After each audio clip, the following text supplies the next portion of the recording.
So this NA10 workflow not only can produce unlimited amount of social media content that is deep researched by leveraging Perplexity's newest deep research model. And the best part about it is that there is a human in the loop element where you as the user or as the manager can approve or disapprove the content before it gets pushed on further into the workflow. So starting from the beginning, we have a scheduled trigger, which will fire every day at 7 in the morning. It's going to research the topic using Perplexity's API connection. Now it's going to pass that content to the writing agent to create that social media post. And now it's waiting for us for approval. And now it's waiting for our approval. We can open that email. And here's our content. We can hit respond. And it's going to ask us, do you approve this? If not, let's add changes. Let's say that we don't want item 5. We can say no. Remove item 5. And let's hit submit. And notice that it's passed the request to the revision agent. And now it's ready for us to check again. So if we go inside our inbox, here's our another email. And we have item 5 removed.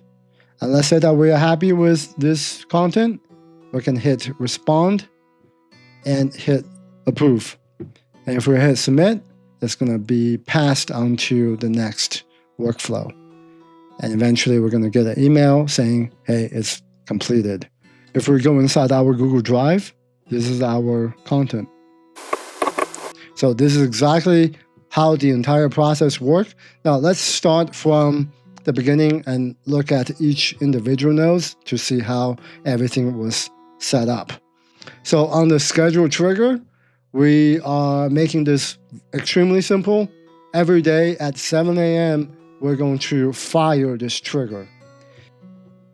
Inside the HTTP request, we will use post as the method. For the URL, you can reference this URL directly from Perplexity's API documentation. You're going to toggle send headers, and you will add authorization, and we're going to add in our API key. And you can grab the API key simply by going into your Perplexity's account and go down to API key. And there's your API key. Now, back inside NA10, scroll all the way down. You will toggle send body, and you will use JSON as the body type. And in the JSON expression field, you will paste in this exact prompt that I have here. Or you can use or you can reference Perplexity's API documentation where you can go to the curl command and simply copy this exact prompt, okay? And there are 2 placeholders in here. And the only thing you need to change is down here where it says users, and you will change this to a command so you can tell Perplexity Deep Research Model what to do. So in this case, we are telling the Perplexity API that, hey, you are a professional researcher that can analyze the input and research the web to provide insightful data, okay? And then here, down here it says, find me 5 new affiliate programs that we can start promoting. Basically, it's researching the web for content. The next node is pretty self-explanatory. We're using ChatGPT 4o to write the content. We're saying, hey, I want you to analyze the content from the previous node. Here's the content, and here's the citation. We will simply reference, we will map the previous node's content and drag that right in here. And another thing I have added is a list of words that I don't want the writing agent to use so that the content doesn't sound like AI. So here's so here is the list of words. And if you want access to that, be sure to check the link in the description. Now, once you hit test, it's going to create this nice piece of social media post threads that's short to the point, and its main job is to entice engagement. Now, before we publish it live, we have to check it because AI isn't perfect and we need to double check it, disapprove anything that needs to be disapproved, change things that needs to be changed, and then we can publish it. Here in the set node, let's open that up. Let's hit test so we can get an output so we can have some data to work with. Next is our Gmail vetting node. Let's open that up. Let's talk about how this is set up. And to set this up, all you gotta do is hit the plus sign and go to human in the loop and select Gmail. So once the revised content has been written, it's going to be passed to this set node. Now notice that this set node is both connected to the previous writing agent as well as the revision agent. So how does it know which one to grab, which one to feed into the human in the loop process? This is extremely simple. Once the revised content has been written, it's going to add the content to the set node, and it's going to override the previous node. And then it's going to pass that content to the approval process. So what this is basically doing is feeding the workflow the latest revised content if you choose to add further changes. Now, in order to test this without any interruptions or issues, one thing I have noticed after spending a couple hours setting this up is that you do not want to test each one of the node individually. It's the same thing when you are testing the batch split node, where if you click on each individual nodes to test, it's not going to work. The flow will be interrupted, and the only way to test this is to pin the data so you don't burn up your API credits and hit test workflow. Okay, this test workflow right here, not the individual tests. Assuming you already have your Gmail account set up, for the resource, you will select message. For the operation, you will select send and wait for response. What this will do is anytime when the workflow gets to the Gmail vetting process, it's not going to continue until you go check your email to either approve or disapprove. And here you will enter your email address, subject, just put anything that's recognizable on your inbox. And here in the message, all we are saying is, here's the content, please take a look. And down here is where we will set up the response type. So where it says response type, click on the drop-down menu. You have three options: approval, free text, and custom form. In my personal experience, custom form gives me the most flexibility, and meanwhile, I can constrain the response that the user can input, so it does not confuse the workflow. Free text is where you will type in anything you want, but you need a classifier so that AI can understand what you are asking it to do. Basically, you need to add a classifier so that it can analyze the text, the feedback you sent to the AI to decide whether to approve or disapprove the content. And up here it says approval. That's the easiest one. It's either yes or no, but it does not give you the option to add in any feedback or changes.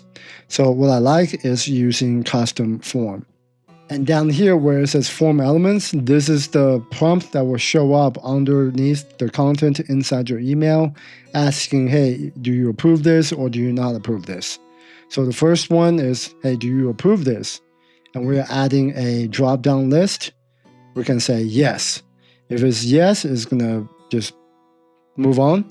If no, it's going to allow you to add changes. And this is where we will toggle required field. If you say no, you have to add changes. And here we can say change request. We can use text as the element type. And placeholder is we will add in our change request. And we're going to just hit test. And now we're going to receive a brand new email. Let's open that up. scroll all the way down. Let's say that we don't want item 5, and we can hit respond. And we say we do not approve this and we want some changes. And we can say remove item 5. And if we hit submit, it's going to go to the revise agent to create that piece of content. And as soon as that revised content is ready, it's going to go inside the set node and it's going to pass that revised content into our approval process again. So if we go inside our inbox, there is our revised content, and we can open that up and notice item 5 has been removed. And we can further refine this content until we get a version that we like. Let's make a change again. Let's hit respond. And now let's say we want to remove item 4. Remove item 4 and hit submit. It's going to hit the revised agent again, and now it's going to send us another email asking, hey, do you approve this? And there's our email. Let's open it up. As you can see, item 4 has been removed. Now let's say that we are happy with this version. We can hit respond and we say, yes, we approve this. If we hit submit, it's going to move on to the next stage, which is to add the content into our Google Docs. Now, another way to make the approval process more engaging is to use the Telegram app. So you can disapprove or approve the content right inside your app on your phone and talk to it like a person. So to set this up, all you have to do is hit add, go to human in the loop, and go to Telegram. And this window will appear. Now let me show you how to set this up because we already have one set up right here. So let's open up our Telegram node. So everything here is pretty much the same as the Gmail vetting process. The only difference is that we're using a chatbot inside the Telegram. So all you need is your chat ID, which we have another video going over exactly how to set up the chat ID inside the Telegram because it's not that straightforward. So right here, basically we are saying exactly the same thing as our Gmail vetting process. The difference is that this prompt, either approve or disapprove, will show up on the message. So if we hit test workflow, we're going to get a message saying, hey, here's your content. And on the bottom where it says respond, this is where you can click on it. It's going to open up a window and it's going to take you to this page where you can approve or disapprove. If we disapprove, we can say, hey, remove item 3. If we hit submit, we're going to get another chat saying, hey, we have removed one of the items, which is this one right here. And we can say, okay, we approve this. Open up the window again and select approve. If we hit submit, it's going to move on to the next step. And this is exactly how easy it is to create unlimited amount of social media content using Perplexity's deep research model daily, and also adding in human elements where you can disapprove or approve content so that you make sure that the AI does not publish any weird content on the internet. And if you enjoyed this workflow and if you want to implement this into other workflow, be sure to watch this one next.